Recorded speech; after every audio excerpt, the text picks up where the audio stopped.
This is insane. This one weapon is quite literally breaking Destiny 2 right now. If you played Trials of Osiris last weekend, you know what weapon I'm talking about, and we're going to discuss it, plus Bungie's response to this, so that way you know what's coming up in a future nerf to the Redrix S-Stock.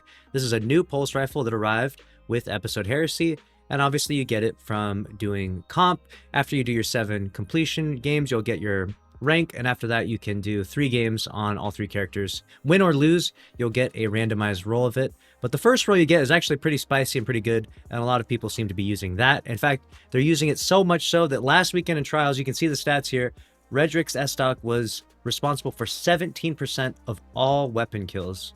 Now that's a lot, especially when you see that it's 4 million kills, and the second place weapon, Outbreak Perfected, sits at only 734,000. So the first weekend of Trials in Heresy, the stats were definitely skewed, and Redrix was number 1 by a long shot, but that margin is getting even wider as more people are realizing how to get this weapon and continuously farming it, probably getting even better rolls as you do and play more comp. Each and every week at the reset, you get a chance at 3 more randomized rolls of this thing.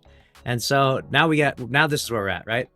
4 million for the Redrix, Outbreak 734,000. The Palindrome Adept, now this obviously just came back into the game, so I think a lot of people are using it out of popularity. I don't know if it's actually like a top 3 weapon overall, but it's up there. The Battler's there as well, the Exalted Truth, Aisha's Care is up there twice over, Criminal's Dagger, Deadlock, and Igneous Hammer. Now, what did Bungie say in regards to this? Let's jump right into their response. We have the Destiny 2 team right here tweeting out saying, "We are currently planning a fix for players who did not receive the Redrix S-Stock competitive pulse rifle after completing their placement matches," right?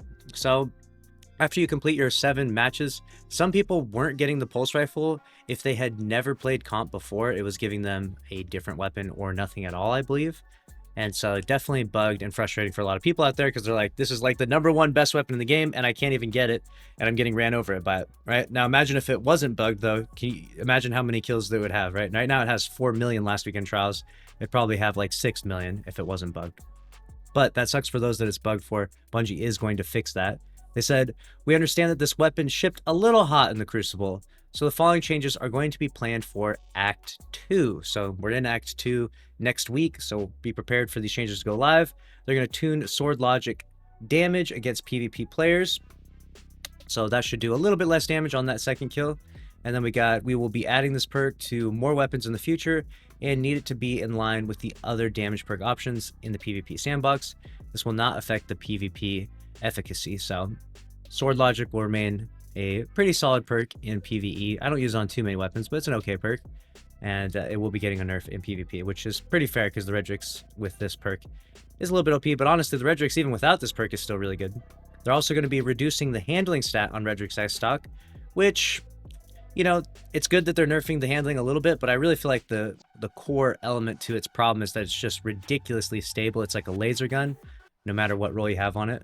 The next part is they're walking back some of the buff that lightweight pulse rifles received in Destiny 2 update 8153. Now that might actually make a meaningful impact, because that update is what I think has made these weapons an outlier, at least in the current sandbox. And the last bit says, note that these will still perform better than pre-buff, just reducing the damage buff slightly to lower some of the forgiveness. Now, the reason why they need to do this and walk it back very slowly is because this is a new weapon in the game.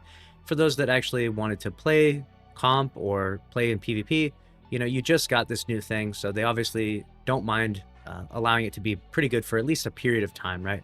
So that way the time investment that you put into getting the Redrix S-Stock was worth it, right? If they just make you play comp and then immediately nerf it right afterwards, then you're kind of like, well, man, I really just wasted my time getting this weapon altogether. So they want to give, you know, they want to kind of meet somewhere in the middle with this type of nerf, where not an immediate nerf, and when they do nerf it, it's going to be a very slight nerf on their first pass through, and afterwards, if it still remains an outlier and the #1 most used weapon, which from this, it seems like it might.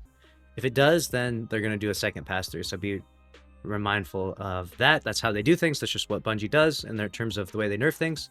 They said they'll have more details in a future TWID, so be prepared. In future TWID, they're going to break down the exact nerf coming to this weapon. But of course, in the meantime, enjoy using the roll that you got. Everyone got that curated roll. I believe it has Lone Wolf and Sword Logic, and that thing is very good, very spicy, and is absolutely melting people inside Crucible to the point where Bungie had to address it. But that's a wrap on this video. Let me know what you think down in the comment section below, and make sure to subscribe if you want to stay up to date on all the news and everything going on in Destiny 2.